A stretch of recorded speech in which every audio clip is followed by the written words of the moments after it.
Smart സെനറ്റിയുടെ പുതിയൊരു അധ്യായത്തിലേക്ക് എല്ലാവർക്കും സ്വാഗതം. സാധാരണ ഈ മദ്യത്തിനും മയക്കുമരുന്നിനും അടിമപ്പെട്ട് ചികിത്സ തേടി വരുന്ന ആളുകൾ, ഞാൻ അവരുടെ അടുത്ത് പറയും, അടിസ്ഥാനപരമായിട്ട് 3 കാര്യങ്ങൾ ഉൾക്കൊള്ളാൻ നിങ്ങൾ തയ്യാറാണെങ്കിൽ നിങ്ങൾക്ക് തീർച്ചയായിട്ടും ഇതൊക്കെ ഉപേക്ഷിച്ച് പുതിയൊരു ജീവിതത്തിന്റെ ഭാഗമായിട്ട് മാറാൻ സാധിക്കും. അതിൽ ഒന്നാമതായിട്ട് ഞാൻ പറയുക, ചികിത്സ തേടി എത്തിയിരിക്കുന്ന രോഗി ഒരു അംഗീകരിക്കലിന് തയ്യാറാവണം. മദ്യമായിക്കോട്ടെ, മറ്റേതെങ്കിലും തരത്തിലുള്ള ഡ്രഗ്സ് ആയിക്കോട്ടെ, അത് ഉപയോഗിച്ച് അത് ജീവിതത്തിൽ ഒഴിച്ചുകൂടാൻ പറ്റാത്തൊരു ഭാഗമായി മാറിയിരിക്കുന്നു. അങ്ങനെ പറഞ്ഞാൽ ഈ ഡ്രഗ്സിന് താൻ അടിമപ്പെട്ടിരിക്കുന്നു എന്നുള്ളൊരു യാഥാർത്ഥ്യമുണ്ട്, ഒരു സത്യമുണ്ട്. ആ യാഥാർത്ഥ്യത്തെ ഉൾക്കൊള്ളാൻ രോഗി തയ്യാറാവണം. ഇത് ജോലിയെയും വ്യക്തിബന്ധങ്ങളെയും കുടുംബജീവിതത്തെയും ആരോഗ്യത്തെയും മാനസിക തലങ്ങളെയും വ്യക്തിബന്ധങ്ങളെയും ഒക്കെ ബാധിക്കാൻ തുടങ്ങിയിരിക്കുന്നു. ഇതിന്റെ അടിസ്ഥാന കാരണം നിരന്തരമായിട്ടുള്ള ഈ മദ്യത്തിന്റെയോ മയക്കുമരുന്നിന്റെയോ ഉപയോഗമാണ് എന്നുള്ളൊരു സത്യമുണ്ട്, ഒരു യാഥാർത്ഥ്യമുണ്ട്. അത് ഉൾക്കൊള്ളാൻ തയ്യാറല്ലാത്ത, അത് അംഗീകരിക്കാൻ തയ്യാറല്ലാത്ത ഒരു രോഗിയുടെ ഉള്ളിൽ ചികിത്സ പ്രവർത്തിക്കുക എന്ന് പറയുന്നത് വളരെ അസാധ്യകരമായിട്ടുള്ളൊരു കാര്യമാണ്. അപ്പൊ ഇതിൽ നിന്ന് പുറത്തു കിടന്ന് മെച്ചപ്പെട്ട ജീവിതം ഉണ്ടാക്കിയെടുക്കണമെന്ന് ആഗ്രഹിക്കുന്ന ഒരു വ്യക്തിയെ സംബന്ധിച്ച് ആദ്യം ഇതൊരു രോഗമായി മാറിയിരിക്കുന്നു, അല്ലെങ്കിൽ താൻ ഈ ഡ്രഗ്സിന് അടിമപ്പെട്ടു പോയിരിക്കുന്നു എന്നുള്ള പരമമായ സത്യത്തെ അംഗീകരിക്കാൻ തയ്യാറാവുക. രണ്ടാമത്തത്, ഒരു വിശ്വസിക്കലിന് രോഗി വിധേയനാവണം.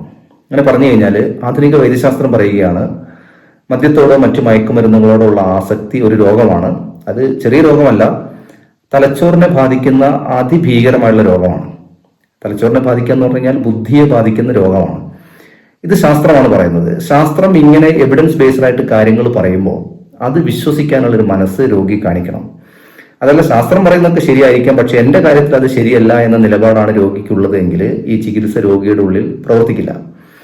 അപ്പൊ എൻ്റെ അടുത്ത് വരുന്ന രോഗികളുടെ അടുത്തെല്ലാം ഞാനിത് എവിഡൻസ് ബേസ്ഡ് ആയിട്ട് ഇതിനെ കുറിച്ചുള്ള ചിത്രങ്ങൾ, വീഡിയോസ്, തലച്ചോറിനെ മറ്റു മയക്കുമരുന്നുകളും ബാധിക്കുമ്പോൾ തലച്ചോറിനകത്ത് ഉണ്ടാവുന്ന പ്രവർത്തനങ്ങളുടെ CT സ്കാൻ, MRI സ്കാൻ, ഇങ്ങനെയുള്ള എവിഡൻസുകളെല്ലാം കാണിച്ചിട്ടാണ് അവരെ കൃത്യമായ ഒരു ബോധ്യത്തിലേക്ക് കൊണ്ടുവരിക.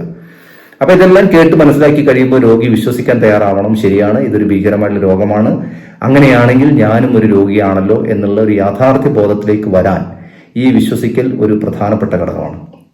മൂന്നാമത്, രോഗിയിൽ ഉണ്ടായിരിക്കേണ്ട അടിസ്ഥാനപരമായിട്ടുള്ള കാര്യം എന്ന് പറയുന്നത്, ഇതിന് ഒരു ചികിത്സയുണ്ട്. എത്ര ഭീകരമായിട്ടുള്ള അവസ്ഥയിൽ എത്തിയിട്ടുണ്ടെങ്കിലും, എത്ര ശക്തമായ ആസക്തി രോഗത്തിൽ എത്തിയിട്ടുണ്ടെങ്കിലും ഇന്ന് ഇതിന് ഫലപ്രദമായ ചികിത്സയുണ്ട്.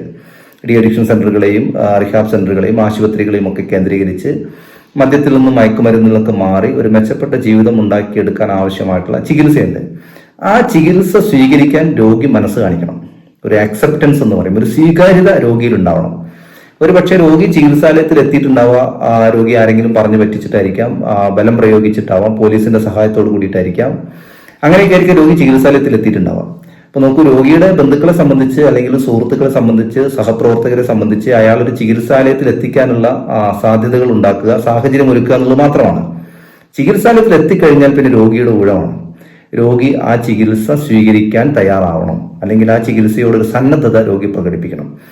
അടിസ്ഥാനപരമായിട്ട് ഈ 3 കാര്യങ്ങൾ, ഒരു അംഗീകരിക്കലിനും ഒരു വിശ്വസിക്കലിനും ഒരു സ്വീകരിക്കലിനും രോഗി തയ്യാറാണെങ്കിൽ ഈ മദ്യം പോലെയുള്ള ഡ്രഗ്സ് ഒക്കെ ഉപേക്ഷിച്ച് ഒരു മെച്ചപ്പെട്ട ഒരു ക്വാളിറ്റിയുള്ള ജീവിതം ഉണ്ടാക്കിയെടുക്കാൻ രോഗിക്ക് സാധിക്കും.